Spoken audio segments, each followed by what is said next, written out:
Assalamualaikum warahmatullahi wabarakatuh. Kami dari kelompok 2 akan mempresentasikan tugas supervisi pendidikan yang bertemakan supervisi klinis.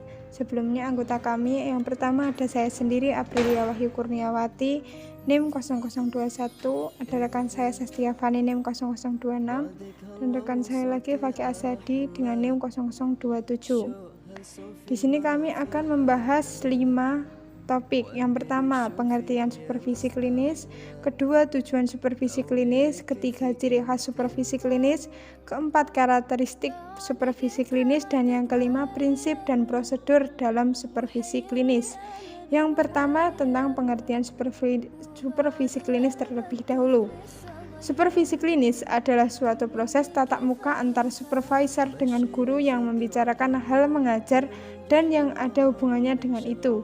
Pembicaraan ini bertujuan untuk membantu pengembangan profesional guru dan perbaikan proses pengajaran. Pembicaraan ini biasanya dipusatkan kepada penampilan mengajar guru berdasarkan hasil observasi. Yang kedua, tujuan supervisi klinis. Pertama, menyediakan umpan balik yang objektif terhadap guru mengenai pengajaran yang dilaksanakan. Kedua, mendiagnosis dan membantu memecahkan masalah-masalah pengajaran.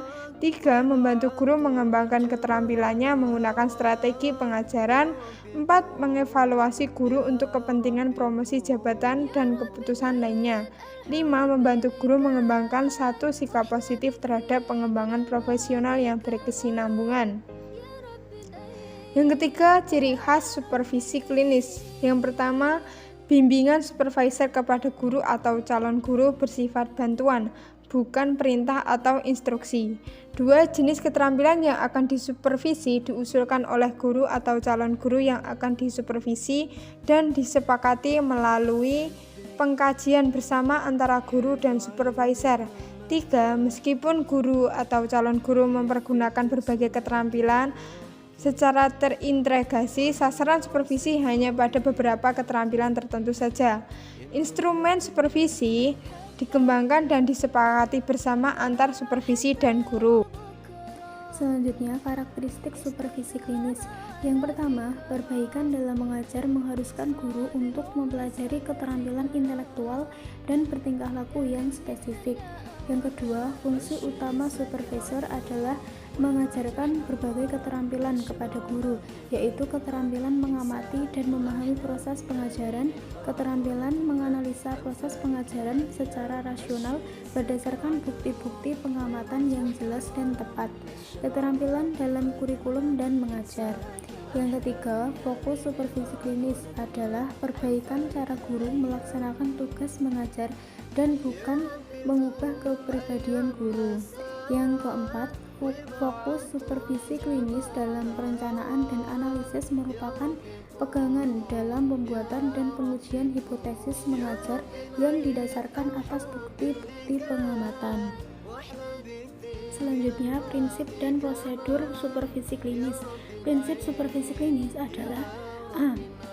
Diskusi atau pengkajian balikan bersifat demokratis dan didasarkan pada data hasil pengamatan. B. Bersifat interaktif, terbuka, objektif, dan tidak bersifat menyalahkan. C. Pelaksanaan keputusan ditetapkan atas kesepakatan bersama. D. Hasil tidak untuk disebarluaskan. E. Sasaran supervisi terpusat pada kebutuhan dan aspirasi guru dan tetap berada di ruang lingkup pembelajaran. Selain itu, prinsip supervisi klinis, prosedur pelaksanaan berupa siklus, mulai dari tahap perencanaan, tahap pelaksanaan pengamatan, dan tahap siklus balikan. Selanjutnya, prosedur supervisi klinis. Ada 3 prosedur dalam supervisi klinis, yaitu tahap perencanaan awal, tahap pelaksanaan observasi, dan tahap akhir atau diskusi balikan.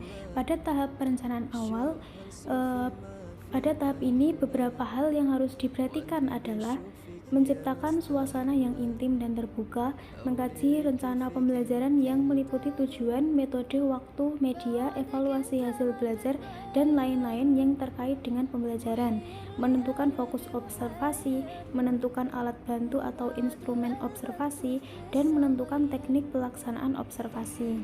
Yang kedua, ada tahap pelaksanaan observasi.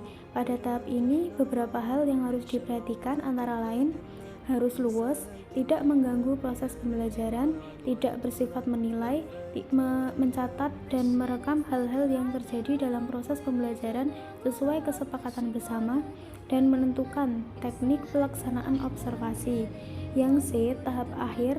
Pada tahap ini, beberapa hal yang harus diperhatikan antara lain memberi penguatan, mengulas kembali tujuan pembelajaran, mengulas kembali hal-hal yang telah disepakati bersama, mengkaji data hasil pengamatan, tidak bersifat menyalahkan, data hasil pengamatan tidak disebarluaskan, penyimpulan, hindari saran secara langsung, dan merumuskan kembali kesepakatan sebagai tindak lanjut proses perbaikan.